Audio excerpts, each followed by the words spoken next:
Story recapped here. Today, I'm going to explain a horror and mystery film called Sorority Row. Spoilers ahead, watch out and take care. During a fun night filled with red Solo cups, drunk college kids, and an overall wild party, 5 sorority sisters, Jessica, Cassidy, Claire, Chugs, and Ellie, offer a toast to their house, Theta Pi, and sisterhood. Then they realize that their other sorority sister, Megan, is missing from the group. Knowing where she is, Jessica calls everyone to watch a live feed on YouTube featuring Garrett having his way on a drugged Megan. But as he touches her, she suddenly starts convulsing and vomiting. Alarmed with Megan's condition, the girls rush over to their room, panicking Garrett seeking help. To clear her airway, Jessica tries to give her CPR while Chugs orders Garrett to get the car so they can bring her to the hospital. However, when Garrett is finally out of the room, Megan suddenly starts kissing Jessica, revealing that she's actually fine.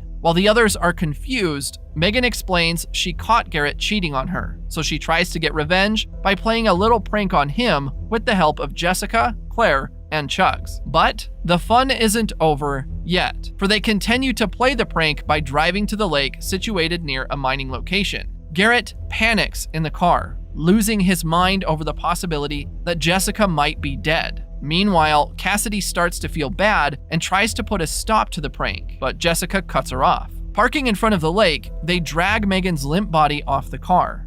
Garrett immediately runs off to the side and starts throwing up in shock, while Jessica pretends to think about whether they should just throw Megan's body at the lake or cut her up into pieces. Then Ellie speaks up, saying that it might float if the body has air in the lungs. Because of this, Jessica jokingly orders everyone to look for sharp rocks so they can dismember Megan's body. As they do so, Megan starts recording the prank on her phone, propping it up beside her. While Cassidy and Ellie ask Jessica how long they plan to keep this going, Garrett stabs Megan in the chest with a tire iron. They scream as Megan starts to die for real, with Garrett exclaiming there's no air in her lungs anymore. However, he also finds out that she's still alive. Cassidy and Ellie then try to put pressure on the wound to stop the bleeding, but to no avail. When Claire tries to call for an ambulance, she realizes there's no cell reception. Cassidy tries to get everyone back to the car so they can bring Megan to the hospital, but Jessica stops them, pointing out that she's already dead and the best way to deal with the situation is to get rid of Megan's body. Cassidy then intervenes, trying to convince the others that they should do the right thing, but Jessica convinces them to sweep the accident under the rug, or else they'll end up ruining their own lives. Cassidy walks away to call the police, and even when Garrett threatens her to stop, she's relentless. The rest continue with the plan, but instead of throwing Megan's body in the lake, they throw her down the mine shaft, wrapped in Cassidy's jacket. Then, when Cassidy returns, she realizes that they're blackmailing her into coercion by implying she murdered Megan and wrapped her body in her jacket. Because of that, Jessica successfully gets Cassidy's silence as they throw the weapon down the mine shaft too. The girls graduate 8 months later, as they still carry the burden of their secret with them. Cassidy continues to distance herself from her sorority sisters. Before the formal luncheon party at the Theta Pi house, Cassidy spends a short while with her boyfriend, Andy.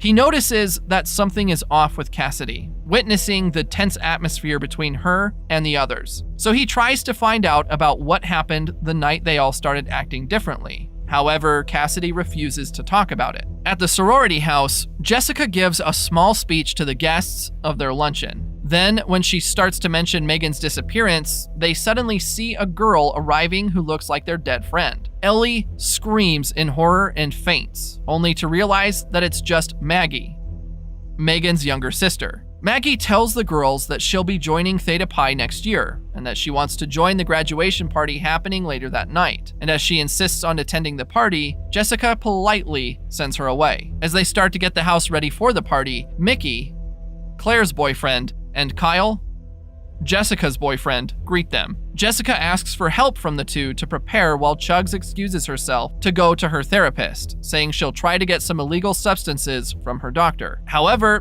before Chugs could leave, the girls all get a text revealing a picture of the tire iron used to murder Megan. Chugs immediately reacts, saying it's from Garrett, who's developed a twisted sense of humor after the incident. When Chugs gets to her therapist's office, she finds the room empty. She also calls out to her doctor numerous times, yet gets no answer. Going further in, she finds her doctor with one hand cuffed to the bed. He offers to provide Chugs with sample prescriptions in exchange for giving him a good time. And although unwilling at first, she gives in at the prospect of receiving drugs and excuses herself to freshen up in the bathroom first. While Chugs is in the bathroom, the doctor gets alerted when he notices someone in the hallway. He calls out to the intruder and uncuffs himself to check who it is, only to be pierced in the head with a tire iron with blades thrown by the hooded stranger. Clueless about what happened, Chugs leaves the bathroom looking for her doctor. She thinks that he's simply trying to play a game, so she lies down on the couch, a bottle of alcohol in her hand. Unfortunately, when she starts to drink from the bottle, the hooded intruder appears in front of her and pushes the entire bottle into her throat, killing her with a slash on the neck. Back at the house's shower room,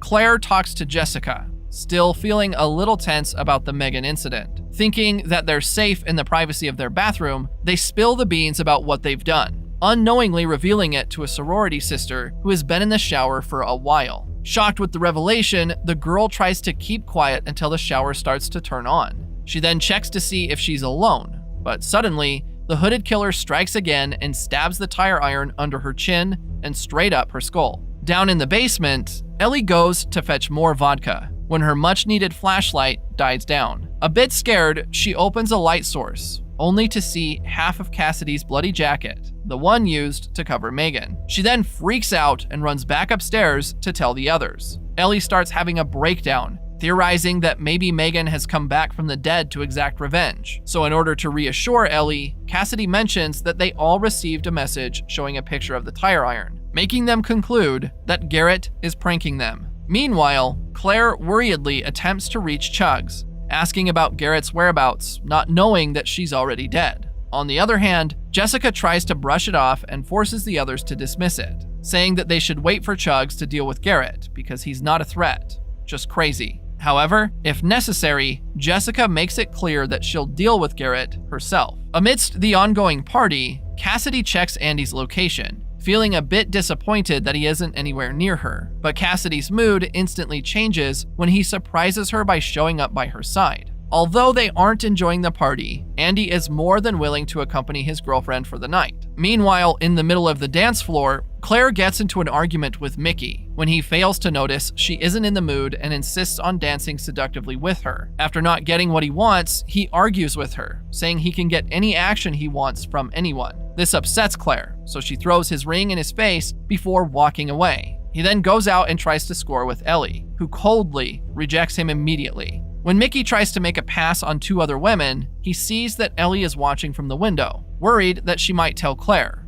He goes after Ellie to try and talk her out of snitching. While looking for Ellie, Mickey stumbles upon the hooded killer, who strikes him with a piece of wood, breaking his leg. Mickey breaks open a window with a chair to scream for help, but the people that see him just think he's drunk. He then tries to escape through the dumbwaiter, but the hooded figure kills him with his tire iron knife, which Ellie witnesses as she hides from behind. Terrified, Ellie runs back into the party, screaming, alerting her sorority sisters. They then check up on Ellie, who says she witnessed a murder committed by someone wearing a graduation gown. However, given that it's graduation day, her testimony isn't the most reliable. So Jessica and Cassidy check it out themselves and see Mickey's dead body along with the murder weapon. Their phones also ping, receiving a text from Megan's phone, which shows the recorded video of the murder, with a mysterious text telling them to meet back at the murder place. Before driving down to the lake with everyone, Cassidy goes back to Andy and tells him to leave first because she must deal with a situation that she swears to tell him about afterward. Although Andy is unwilling to leave his girlfriend, Cassidy manages to convince him before joining Jessica and the others. At the mine shaft, they see Garrett with bloody wrists holding the other half of Cassidy's jacket.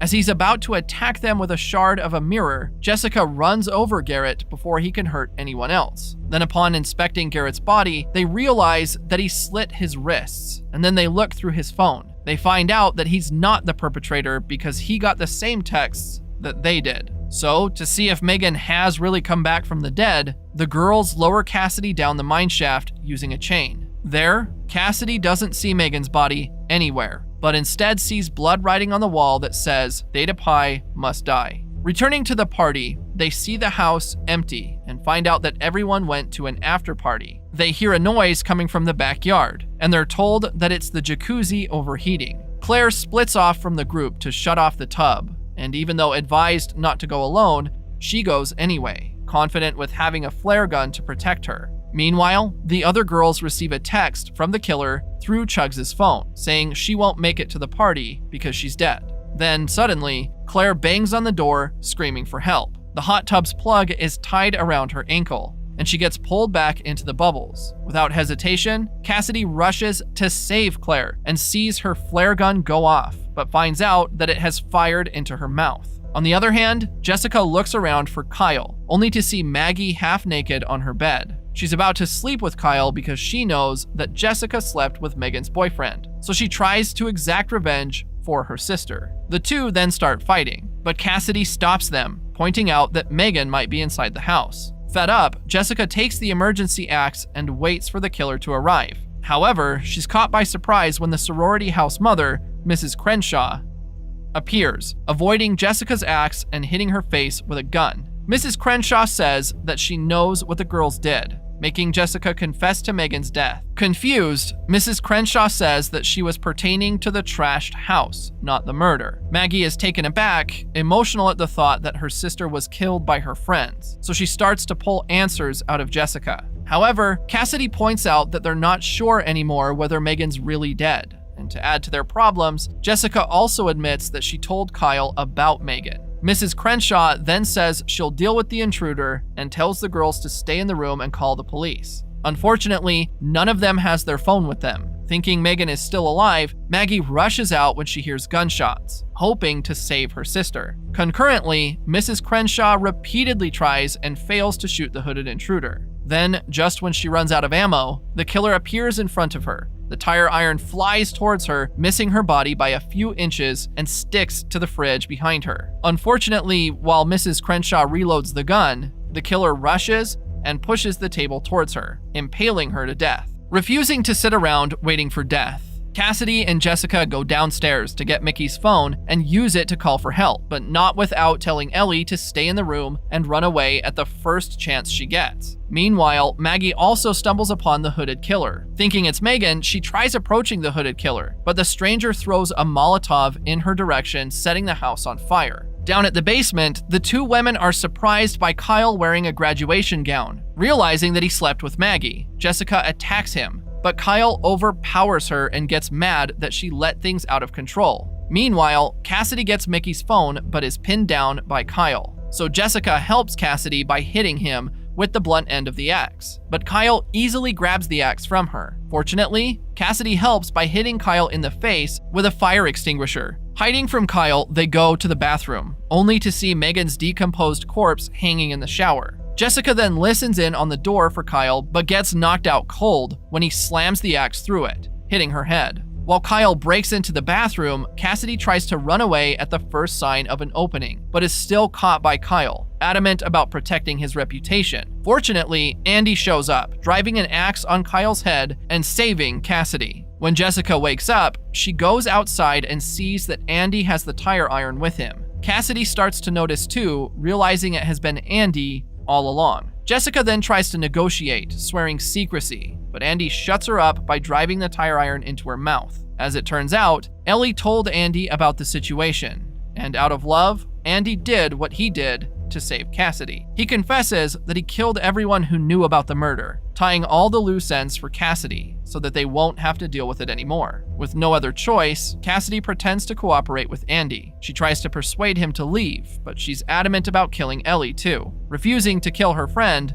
Cassidy convinces Andy that they should just go because the house is on fire, so Andy says he'll deal with the rest and meet her outside the house. Cassidy then leaves, but only to go save Ellie. However, they're suddenly intercepted by Andy, who now realizes that Cassidy's just deceiving him. So she tells Ellie to run while she deals with Andy. And as Cassidy points out that she's been tracking his phone, Andy admits leaving it in his car to hide his real location. Pissed, Cassidy hits Andy's head with a lamp and runs away when he falls. Meanwhile, trapped amidst the fire, Maggie screams for help. Cassidy tries to help her, but Andy reappears and attempts to kill Maggie. by tying the tire iron with a rope and throwing it in her direction. Cassidy tries to fight back against Andy, throwing a chair at him, but he comes back up once again. He then hits the wooden floor that Cassidy is standing on with a blunt object, making her fall through. Cassidy pleads with him for help, but Andy is over her now because she chose her sorority sisters over him. Just in time, Ellie comes back with Mrs. Crenshaw's gun and shoots Andy, making him fall on the collapsing floor and into the flames. Ellie instructs Maggie to wrap herself with a curtain so she can cross over the fire, and after helping Cassidy up from the floor, they all leave the burning sorority house. 15 months later, Maggie becomes a part of Theta Pi. Meanwhile, a person with a scarred wrist, who could be Garrett, stands in front of the sorority house, holding a garden trowel. Subscribe to watch more videos like this. Turn on notifications. And leave a like, it really helps the channel out. Thank you for watching.